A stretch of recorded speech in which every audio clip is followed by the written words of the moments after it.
Mar del Plata, 14 de febrero de 1988. Las 6 de la mañana.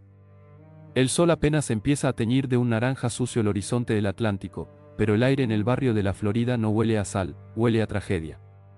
En el número 3600 de la calle Pedro Goyena, una casona de 2 plantas se alza como un monumento al éxito que está a punto de pudrirse. El silencio absoluto de una madrugada de verano interrumpido solo por el grito seco de un hombre.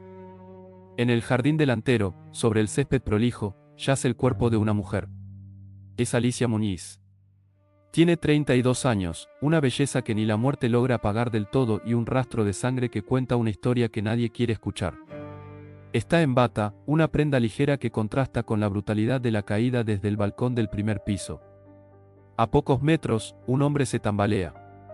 No es un desconocido, es el ídolo, el campeón, el hombre que puso a Argentina en el mapa del boxeo mundial, Carlos Monzón. Lo que los primeros oficiales encuentran al llegar no es un accidente doméstico, por más que la defensa intente instalar esa narrativa desde el minuto 1. El cuerpo de Alicia no cayó limpiamente. Hay marcas en el cuello, hematomas que no coinciden con un impacto contra el suelo, sino con manos que apretaron con la fuerza de quien está acostumbrado a noquear en el ring. La ciudad, que esa noche celebraba el final de la quincena, se despierta con un mazazo en la nuca. El ídolo nacional, el tipo que cenaba con Alain Delon y Mickey Rourke, está sentado en el borde de una cama con una herida en el hombro, diciendo que ella se tiró, que él intentó salvarla. Pero el balcón está demasiado alto, el silencio de los vecinos fue demasiado largo y la mirada de Monzón está demasiado vacía. Esa mañana de San Valentín, mientras el país preparaba el asado del domingo, la imagen del héroe se resquebrajó para siempre. Lo que parecía una caída accidental era, en realidad, el primer plano de un escenario mucho más oscuro. Porque en ese jardín de Mar del Plata no solo se había terminado una vida, se estaba gestando el caso que obligaría a una sociedad entera a mirarse al espejo y preguntarse, ¿cuánta violencia estamos dispuestos a perdonar a cambio de una gloria deportiva? Pero antes de que los peritos terminaran de medir la distancia entre el balcón y el césped, surgió la primera pregunta que lo cambiaría todo, ¿por qué Alicia, después de tantas idas y vueltas, de tantas denuncias previas, había decidido entrar a esa casa esa última noche? Para entender el estallido en el balcón de Mar del Plata, hay que retroceder la cinta. No se llega a un jardín bañado en sangre por un simple arrebato, se llega por un camino pavimentado de sombras que la sociedad argentina de los 80 prefería ignorar. Alicia Muñiz no era solo la mujer de. Era una modelo uruguaya con una mirada magnética, una madre joven que buscaba desesperadamente una estabilidad que el hombre a su lado no podía, o no quería darle. Del otro lado, Carlos Monzón. El escopeta. Un hombre que venía del barro más profundo de Santa Fe, que aprendió a comunicarse con los puños antes que con las palabras.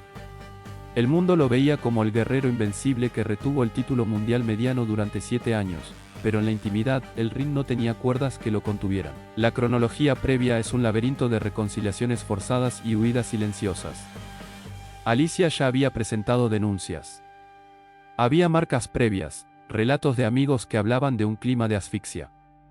Pero en 1988, la tecnología forense era un campo de batalla rudimentario y la violencia doméstica se archivaba bajo el rótulo invisible de problemas de pareja. No existía la figura del femicidio, existía el crimen pasional, un término que le lavaba la cara al asesino sugiriendo que el amor, de alguna forma retorcida, era el motor del horror. El entorno de esa última noche era el de la opulencia veraniega, cenas en restaurantes caros, botellas de champán y la falsa sensación de que el dinero y el éxito actúan como un escudo contra la autodestrucción. Alicia llegó a esa casa con la esperanza de discutir la cuota alimentaria de su hijo, Maximiliano.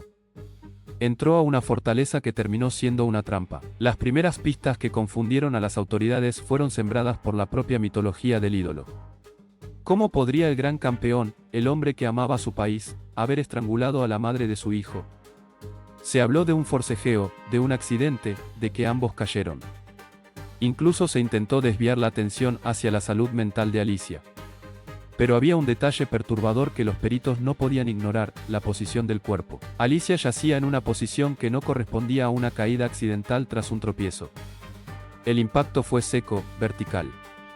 Y mientras la prensa empezaba a agolparse en los portones de la calle Pedro Goyena, un rumor comenzó a correr por los pasillos de la comisaría: el músculo esternocleidomastoideo de Alicia estaba fracturado. Esa no era una lesión de caída. era la firma de un cazador. Sin embargo, en una Argentina que aún no sabía cómo procesar que sus héroes podían ser monstruos, la investigación estaba a punto de convertirse en un campo minado. Los investigadores se enfrentaban a un muro, el carisma de un hombre que se creía por encima de la ley. ¿Cómo probar lo que pasó en la oscuridad de ese balcón cuando el único testigo vivo era el principal sospechoso? Los investigadores de Mar del Plata no estaban interrogando a un vecino cualquiera, tenían frente a ellos al hombre que había paralizado al país en cada una de sus defensas mundiales. Los pasillos de la comisaría se llenaron de tipos de traje caro, amigos del campeón y una marea de periodistas que buscaban la frase que salvara al ídolo. El primer gran callejón sin salida fue la reconstrucción de los hechos. Monzón mantenía su versión, una discusión, un forcejeo en el balcón y un salto al vacío donde ambos cayeron. Pero aquí es donde el contexto técnico de la época se vuelve fascinante y macabro. En 1988, la criminalística en Argentina estaba dando pasos de gigante, pero aún luchaba contra la falta de protocolos estrictos. Sin embargo, los peritos forenses encontraron algo que la narrativa de la caída accidental no podía explicar. La autopsia reveló que Alicia Muñiz ya estaba en un estado de inconsciencia, o incluso muerta, antes de tocar el césped.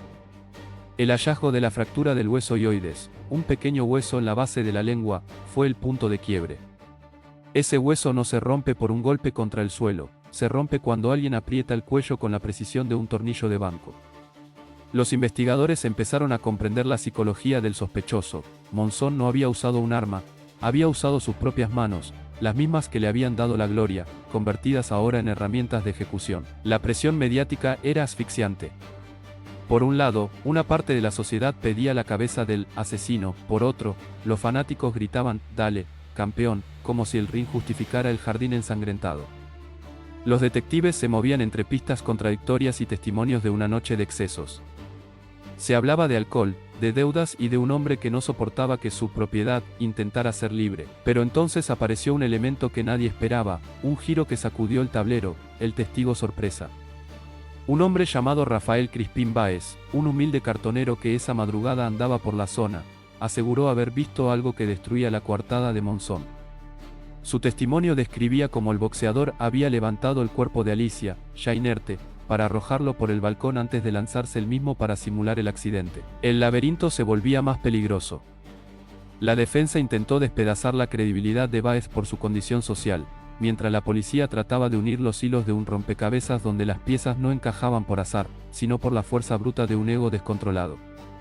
Los investigadores sabían que tenían al culpable, pero tendrían las pruebas suficientes para condenar a un dios del deporte en una época donde los pecados privados solían quedar bajo la alfombra. La sombra del escopeta era larga, pero el rostro del mal estaba a punto de quedar expuesto bajo una luz que ninguna defensa legal podría apagar. El juicio comenzó en junio de 1989, y Mar del Plata se transformó en un circo romano.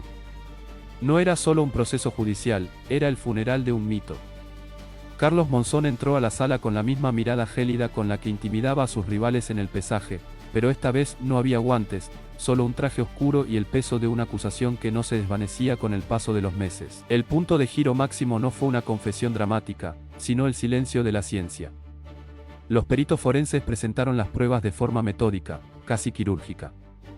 Explicaron que Alicia Muñiz había sido estrangulada mediante una maniobra de compresión manual que solo alguien con una fuerza descomunal y un control total de sus extremidades podría ejercer. La defensa, desesperada, intentó sostener que el hueso ioides se había roto con el impacto de la caída, pero la física es terca. Si Alicia hubiera caído viva y consciente, habría intentado protegerse con las manos. Sin embargo, sus uñas no tenían rastros de tierra o pasto, sus brazos no presentaban fracturas de defensa. Cayó como un objeto. Cayó muerta. Monzón, frente a los jueces, dejó ver las grietas de su propia psique. Sus declaraciones eran un choque de contradicciones. Yo la amaba, decía un minuto, para luego describir el altercado con una frialdad que helaba la sangre. No había remordimiento, había indignación, la indignación de un hombre que no comprendía por qué el mundo le pedía cuentas por algo que él consideraba un asunto privado. La presión mediática alcanzó su punto más alto cuando se supo que, incluso desde la cárcel, el ídolo recibía visitas de figuras internacionales que seguían dándole palmadas en la espalda. Pero la evidencia definitiva llegó con la reconstrucción del escenario. El tribunal se trasladó a la casa de la calle Pedro Goyena. Allí, bajo el mismo balcón, se hizo evidente que la trayectoria del cuerpo de Alicia era incompatible con un tropiezo accidental. fue lanzada. Fue el descarte de un hombre que, al verse acorralado por sus propios demonios, decidió que, si ella no era suya, no sería de nadie. El 3 de julio de 1989, el tribunal dictó sentencia, 11 años de prisión por homicidio simple. Para muchos fue poco, para otros, el fin de una era de impunidad. Monzón, el hombre que nunca había sido noqueado, escuchó el fallo sin inmutarse, con la mandíbula apretada. El escopeta ya no era el orgullo de una nación, era, ante los ojos de la ley, un hombre que había usado su fuerza de campeón para pagar la vida de la mujer que decía amar.